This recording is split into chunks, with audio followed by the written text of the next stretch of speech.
사람에게 지친 당신이 혹시 스스로에게 이런 말을 하고 있진 않나요? 내가 너무 예민한 건가? 내가 너무 많이 바라는 건가? 왜 나만 이렇게 힘들지? 누군가와 나눈 대화가 끝난 뒤 상대는 이미 잊어버렸을 말 한마디가 집에 돌아온 후에도 계속 마음에 맴돌았던 적. 불 꺼진 방에서 괜히 그 말을 몇 번이나 되짚어 보다가 잠을 이루지 못했던 밤. 아니면 누군가에게 정말 진심으로 대해줬는데 그 마음이 고스란히 돌아오지 않았다고 느꼈던 순간. 나는 이렇게까지 신경 쓰고 있는데 상대는 아무 일 없다는 듯 지나가 버리는 그 온도 차이 앞에서 괜히 혼자만 작아졌던 경험. 그럴 때 우리는 보통 상대를 탓하기보다 먼저 나 자신을 의심합니다. 내가 유난인가? 내가 부족한가? 내가 사람을 너무 믿었나? 그렇게 자책하다 보면 어느 순간 이런 생각에 도달하죠. 사람이 무섭다. 관계가 피곤하다. 차라리 혼자인 게 낫다. 오늘은 바로 그런 생각을 해본 적 있는 분들을 위한 이야기입니다. 사람 때문에 지쳐서 관계 속에서 계속 상처받으면서도 그래도 완전히 혼자가 되지는 못해 조용히 숨을 고르고 계신 분들. 오늘 이 시간에는 19세기 독일 철학자 쇼펜하우어의 시선을 빌려 우리가 인간관계에서 왜 이렇게 자주 아파질 수밖에 없는지 그 구조를 차분히 들여다보려 합니다. 이 철학자는 인간을 위로하려고 부드러운 말을 건네는 사람은 아니었습니다. 오히려 아주 냉정하게 인간과 관계를 관찰했던 사람이죠. 그런데 이상하게도 그의 말은 많은 사람들에게 이렇게 느껴집니다. 아, 내가 이상한 게 아니었구나. 내가 약한 게 아니었구나. 왜냐하면 쇼펜하우어는 우리에게 이렇게 말해주기 때문입니다. 당신이 상처받은 건 당신이 잘못해서가 아닙니다. 이건 인간관계의 구조 문제입니다. 지금부터 함께 그 구조를 하나씩 풀어보겠습니다. 우리가 인간관계에서 가장 많이 착각하는 것은 무엇일까요? 우리는 관계 속에서 갈등이 생기면 흔히 나는 정말 많은 걸 바라지 않았어. 딱 남들만큼만 최소한의 예의만 지켜주길 바랐을 뿐이야 라고 스스로를 설득합니다. 하지만 냉정하게 우리 내면을 들여다봅시다. 정말 우리는 많이 바라지 않았을까요? 사실 우리는 우리가 인지하는 것보다 훨씬 더 정교하고 거대한 기대를 타인에게 걸고 있었습니다. 다만 그 기대라는 것이 너무나 상식적이고 당연한 것처럼 느껴져서 그것이 기대라는 사실조차 잊어버린 것입니다. 예를 들어볼까요? 누군가에게 내 깊은 고민을 털어놓을 때 우리는 상대가 내 말의 무게만큼 진지한 표정을 지어주길 바랍니다. 적당한 타이밍에 고개를 끄덕여주고 내 아픔에 공감하는 짧은 탄식을 내뱉어주길 바라죠. 친구에게 일상적인 메시지를 보냈을 때도 마찬가지입니다. 우리는 상대가 너무 늦지 않은 시간에 성의 없는 이모티콘 하나가 아니라 내 질문에 정성스럽게 답해줄 것을 은연중에 기대합니다. 약속을 잡았을 때 상대가 시간을 엄수하고 나와 보내는 시간을 진심으로 즐거워하며 휴대폰을 내려놓고 나에게 집중해주길 바랍니다. 이런 것들이 과한 욕심인가요? 우리 입장에서는 인간이라면 당연히 해야 할 도리처럼 느껴집니다. 하지만 여기서 비극이 시작됩니다. 내가 당연하다고 믿는 그 기준이 상대방에게는 전혀 당연하지 않을 수 있다는 사실입니다. 상대방은 그날 너무 피곤해서 당신의 고민을 깊이 들어줄 여력이 없을 수도 있습니다. 혹은 원래 메시지 답장이 늦은 성격일 수도 있고 약속 장소에 오는 길에 불쾌한 일을 겪어 표정이 굳어 있었을지도 모릅니다. 우리가 당연하다고 설정해둔 기준이 채워지지 않는 순간 우리는 실망의 늪으로 빠져듭니다. 그리고 그 실망은 곧 상처가 되어 돌아옵니다. 내가 이 사람에게 이 정도 가치밖에 안 되나? 내가 너무 유난을 떠는 걸까 하는 생각들이 꼬리에 꼬리를 묻니다. 하지만 쇼펜하우어는 아주 단호하게 말합니다. 인간관계에서 겪는 불행의 대부분은 상대방이 악해서가 아니라 우리가 상대에게 실망할 만한 기대를 걸었기 때문에 발생한다고요. 실망이라는 감정은 수학적인 공식과 같습니다. 내가 예상했던 반응에서 실제로 돌아온 반응을 뺀 나머지 값이 실망의 크기가 됩니다. 우리가 상처받는 이유는 상대의 행동 그 자체 때문이 아닙니다. 내가 미리 그려놓았던 정답지와 상대가 내놓은 현실의 답안지 사이의 낙차 때문입니다. 우리는 그 낙차를 견디지 못합니다. 왜냐하면 그 기대 속에 우리의 자존감과 가치를 투영해버렸기 때문입니다. 기대가 무너지는 것은 단순히 계획이 틀어지는 것이 아니라 내 존재가 거절당하고 부정당하는 것처럼 느껴지는 고통을 수반합니다. 이것이 바로 인간관계가 우리를 죽을 만큼 지치게 만드는 핵심 메커니즘입니다. 우리는 사랑이라고 불렀지만 사실은 소유하고 싶었던 것이고, 배려라고 믿었지만 사실은 보답받고 싶었던 것입니다. 쇼펜하우어는 이러한 인간의 속성을 아주 차갑게 파고듭니다. 그는 인간을 본질적으로 자기중심적인 존재로 정의했습니다. 이건 누군가를 비난하기 위한 말이 아닙니다. 중력이 위에서 아래로 흐르듯 인간의 마음 또한 자신의 생존과 욕망, 고통을 최우선으로 하도록 설계되어 있다는 생물학적 관찰입니다. 세상 모든 사람은 각자의 우주 속에서 주인공으로 살아갑니다. 당신이 사랑하는 연인도, 당신을 아끼는 부모님도, 당신에게 상처를 준 직장 동료도 마찬가지입니다.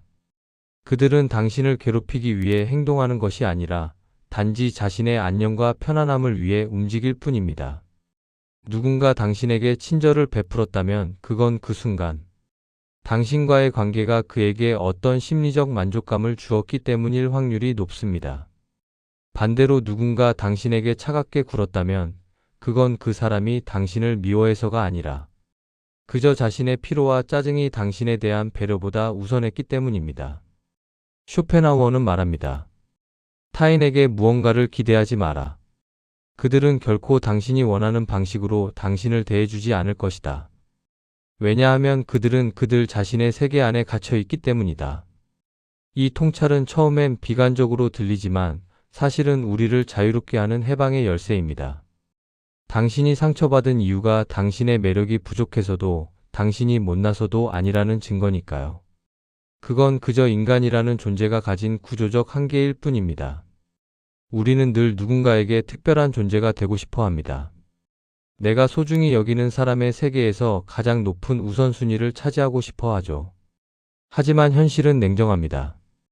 아무리 가까운 사이라도 타인의 우선순위 1번은 늘 자기 자신입니다. 쇼펜하우어는 이 엄연한 사실을 겸허히 받아들이라고 권합니다. 기대를 내려놓는다는 것은 관계의 끈을 놓아버리라는 허무주의가 아닙니다. 그것은 타인에게 부여했던 내 행복을 결정할 권리를 다시 나에게로 가져오는 과정입니다. 상대가 친절하면 그저 오늘 날씨가 좋구나 하듯이 감사히 받되 그것을 나의 권리로 착각하지 않는 것. 상대가 나를 실망시키면 저 사람은 오늘 저런 기분이구나 하고 흘려보내는 것. 왜냐하면 애초에 타인은 나의 기대를 충족시켜야 할 의무가 전혀 없기 때문입니다. 이 사실을 뼛속 깊이 새길 때 비로소 우리는 타인의 반응에 일희일비하지 않는 단단한 마음의 성벽을 쌓을 수 있습니다. 그런데 왜 유독 사람에게 받은 상처는 이렇게 오래가는 걸까요? 길을 가다 돌부리에 걸려 넘어지면 무릎이 조금 까지고 말지만 믿었던 사람의 무심한 말 한마디는 심장을 도려내는 것 같습니다. 상대는 이미 잊어버린 일을 우리는 수년이 지나도록 곱씹으며 괴로워합니다. 이건 당신의 영혼이 약해서가 아니라 뇌의 작동 원리 때문입니다. 인간의 뇌는 긍정적인 기억보다 부정적인 기억을 훨씬 선명하게 그리고 오랫동안 저장합니다. 생존을 위해서입니다. 독이 든 열매를 먹었던 기억을 잊어버리면 죽음에 이르듯이 누군가에게 공격당하거나 배신당한 기억을 강하게 각인시켜야 다음번에 같은 위험을 피할 수 있기 때문입니다. 문제는 현대사회에서 위험의 정의가 바뀌었다는 점입니다. 이제 우리를 위협하는 건 맹수가 아니라 인간관계에서 오는 감정적 상처입니다. 우리의 뇌는 누군가의 비난을 육체적인 공격과 동일한 생존 위협으로 간주합니다. 게다가 여기에 신뢰라는 요소가 섞이면 고통은 배가 됩니다. 기대를 걸었다는 것은 그 사람을 내 세계 안으로 깊숙이 들여보내 주었다는 뜻입니다. 그런데 그가 내 뒤통수를 치거나 내 진심을 무시하면 단순히 기분이 나쁜 게 아니라 내 세계 전체가 붕괴되는 불안을 느낍니다. 내가 사람을 잘못 봤나, 세상에 믿을 놈 하나 없구나 하는 허무함이 밀려오죠. 쇼펜하우어는 이 지독한 고통에서 벗어나는 유일한 방법으로 기대를 삭제하라고 말합니다. 배신이라는 감정은 애초에 충성이나 영원한 우정 같은 과도한 기대가 전제되어야만 성립하는 감정입니다. 상대에게 나를 배려해야 한다는 무거운 의무를 씌우지 마세요. 그 짐이 무거울수록 상대는 도망치고 싶어 하고 당신은 서운함만 쌓일 뿐입니다. 상대의 행동을 개인적인 공격으로 받아들이지 마세요. 그는 그냥 자신의 본성대로 행동했을 뿐이고 당신은 그 자리에 우연히 있었을 뿐입니다. 기대를 내려놓으라는 말이 어떤 분들에게는 사랑이 식어버린 무미건조한 삶처럼 느껴질 수도 있습니다. 그럼 이제 아무도 좋아하지 말라는 건가요? 라고 물으실 수도 있죠. 하지만 쇼펜하우어는 오히려 진정한 애정이 무엇인지 묻습니다. 우리가 누군가를 아낀다고 할 때 정말 그 사람의 존재 자체를 아끼는 건가요? 아니면 그 사람이 나에게 줄 인정과 사랑, 소속감을 아끼는 건가요? 우리의 배려에는 종종 보이지 않는 계산기가 들어 있습니다. 내가 이만큼 참았으니 너도 한 번은 참아줘야지. 내가 생일을 챙겨줬으니 너도 내 생일을 기억해야지 하는 식의 거래 말입니다. 이 거래가 불공정하다고 느껴질 때 우리는 폭발합니다. 하지만 쇼펜하우어가 말하는 진짜 사랑은 대가를 바라지 않는 것입니다. 상대가 나를 어떻게 대하든 상관없이 그 사람이 잘 되기를 바라고 그가 존재하는 것만으로 기뻐하는 것. 이것이 가능하려면 내가 먼저 나 자신만으로 충만해져야 합니다. 타인에게서 결핍을 채우려 하면 관계는 늘 전쟁터가 되지만 내 안에서 평화를 찾으면 관계는 비로소 휴식처가 됩니다. 당신이 인정받고 싶어 하는 그 욕구, 사랑받고 싶어 하는 그 갈망은 지극히 인간적입니다. 하지만 그 소중한 욕구의 열쇠를 왜 남의 손에 쥐어주려 하시나요? 타인은 기분과 상황에 따라 당신에게 언제든 실망을 줄 수 있는 불안정한 존재입니다. 그런 이들에게 내 삶의 주도권을 넘겨주는 것은 폭풍 후 치는 바다 위에 작은 돛담배를 띄우는 것과 같습니다. 쇼펜하우어는 권고합니다. 타인의 인정을 구걸하지 말고 스스로를 인정하세요. 타인의 사랑에 목매지 말고 스스로를 가장 귀한 손님처럼 대우하세요. 당신의 가치는 타인의 입술 끝에서 나오는 평가가 아니라 당신이 스스로를 어떻게 정의하느냐에 달려 있습니다. 쇼펜하우어의 통찰 중 가장 유명한 것이 바로 고슴도치의 딜레마입니다. 추운 겨울밤, 고슴도치들은 추위를 피하기 위해 서로의 몸을 밀착시킵니다. 하지만 곧 서로의 날카로운 가시에 찔려 비명을 지르며 멀어집니다. 멀어지면 춥고 다가가면 아픈 이 고통스러운 반복 끝에 그들은 깨닫습니다. 서로를 해치지 않으면서도 온기를 나눌 수 있는 적당한 거리가 필요하다는 사실을요. 인간관계도 이와 정확히 일치합니다. 우리는 고독이라는 추위를 견디지 못해 타인에게 다가갑니다. 하지만 너무 깊이 엮이려 할수록 서로의 결점과 이기심이라는 가시에 찔리게 됩니다. 우리는 상대방이 가시가 없는 완벽한 존재이기를 꿈꾸지만 그런 고슴도치는 세상에 없습니다. 당신에게도 당신이 사랑하는 그 사람에게도 가시는 돋아나 있습니다. 현명한 사람은 상대를 원망하기보다 그 가시의 존재를 인정하고 적당한 거리를 유지합니다. 이 거리를 유지하기 위해 가장 필요한 것이 바로 고독을 견디는 힘입니다.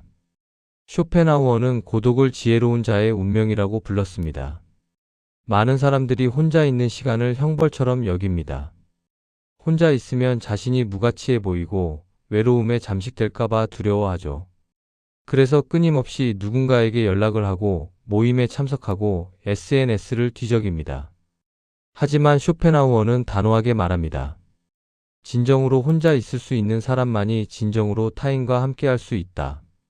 혼자 있는 시간을 견디지 못하는 사람은 타인을 자신의 공허함을 채우기 위한 도구로 사용하게 됩니다. 타인에게 과도하게 의존하게 되고 그 집착은 결국 관계를 파괴합니다. 반면 고독 안에서 자기 자신과 친해진 사람은 타인에게 덜 요구합니다.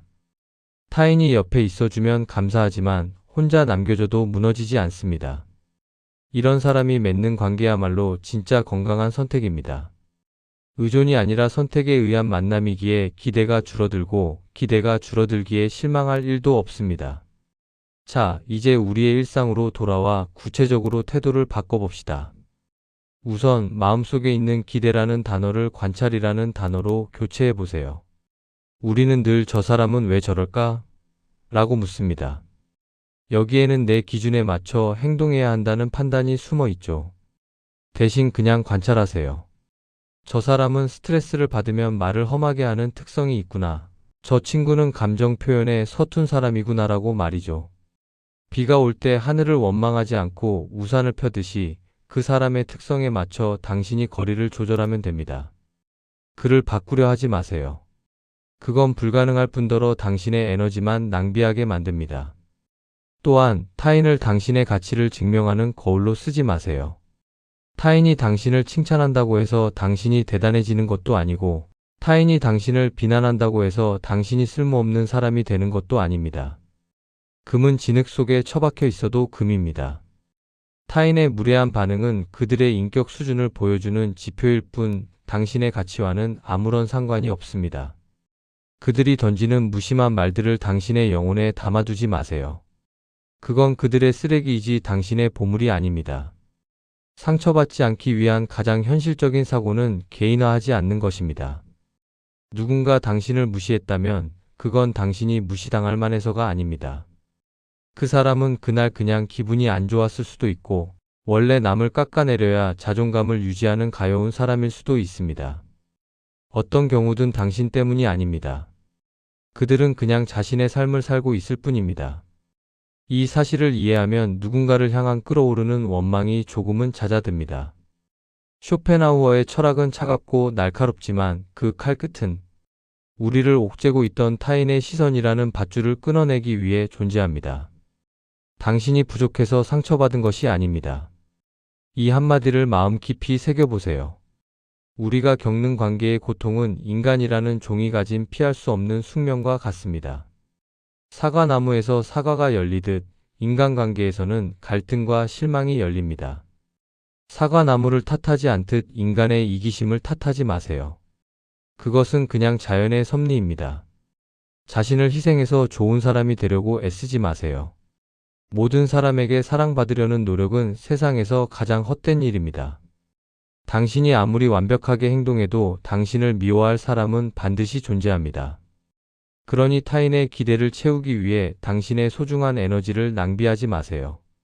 대신 그 에너지를 당신 자신을 돌보고 당신의 경계를 세우는 데 쓰세요. 자신을 지킬 줄 아는 사람만이 타인에게도 진심 어린 친절을 베풀 수 있습니다. 오늘도 사람 때문에 참 많이 애쓰셨습니다. 누군가의 표정 하나에 가슴이 철렁하고 단톡방의 짧은 대화 하나에 밤잠을 설치던 당신의 그 여린 마음을 누구보다 잘 압니다. 하지만 이제는 그 마음을 타인이 아니라 당신 자신에게로 돌려주세요. 당신이 예민한 게 아니라 당신이 너무나 다정한 사람이었기 때문에 상처가 컸던 것뿐입니다. 이제 그 다정함을 당신 자신에게 먼저 베풀어 주세요. 기대를 내려놓는다는 것, 그건 차가운 단절이 아니라 따뜻한 독립입니다. 타인에게서 구하던 행복의 파편들을 모아 당신만의 단단한 성을 쌓으세요. 처음에는 그 성안이 조금 적적하게 느껴질 수도 있습니다. 하지만 곧 깨닫게 될 것입니다. 누군가의 눈치를 보지 않고 누군가의 인정에 목말라 하지 않아도 되는 그 고요함이 얼마나 달콤한지를요. 그 평온함 속에서 당신은 비로소 진짜 당신의 목소리를 듣게 될 것입니다. 쇼펜하우어는 평생 수많은 적을 만들고 고독하게 살았지만 그의 내면은 누구보다 치열하고 풍요로웠습니다. 그는 말했습니다. 인간은 홀로 있을 때만 온전히 자기 자신이 될 수 있다. 이 말은 외톨이가 되라는 저주가 아닙니다. 타인의 그림자에 가려져 있던 당신의 진짜 빛을 찾으라는 응원입니다. 혼자 있는 시간은 버려진 시간이 아니라 당신의 영혼이 충전되는 시간입니다. 그 시간을 사랑하게 될 때 당신은 비로소 세상 그 누구보다 자유로운 사람이 될 것입니다. 오늘 당장 인간관계를 정리하거나 누군가와 싸울 필요는 없습니다. 그저 오늘 밤 침대에 누워 숨을 깊이 들이마시며 생각해 보세요. 나는 나로 충분하다. 오늘 하루 타인의 우주에서 고생 많았다. 이제 나의 우주로 돌아와 쉬자. 라고 말이죠. 당신의 가치는 여전히 눈부시게 빛나고 있습니다. 단지 타인이 뿌린 먼지에 잠시 가려져 있었을 뿐입니다. 당신이 느끼는 그 고독과 상처는 당신을 더 깊고 단단한 사람으로 만드는 과정입니다. 그 고통을 자책으로 바꾸지 마세요. 이해와 수용으로 감싸 안으세요. 그리고 조금씩 당신만의 속도로 사람들과의 거리를 조정해 나가세요. 기대를 덜어내고 고독을 벗삼고 스스로를 사랑하는 법을 배우는 그 길 끝에서 당신은 반드시 평화를 만날 것입니다. 오늘 이 이야기가 사람 때문에 지친 당신의 마음에 작은 쉼표가 되었기를 바랍니다. 당신은 결코 혼자가 아닙니다. 이 길을 걷고 있는 수많은 영혼이 당신과 같은 진통을 겪으며 나아가고 있습니다. 오늘도 내일도 저는 당신의 평온한 일상을 진심으로 응원합니다. 부디 스스로에게 조금 더 다정한 사람이 되어주세요. 그게 당신이 세상에 줄 수 있는 가장 큰 선물입니다. 긴 시간 함께 해주셔서 진심으로 고맙습니다.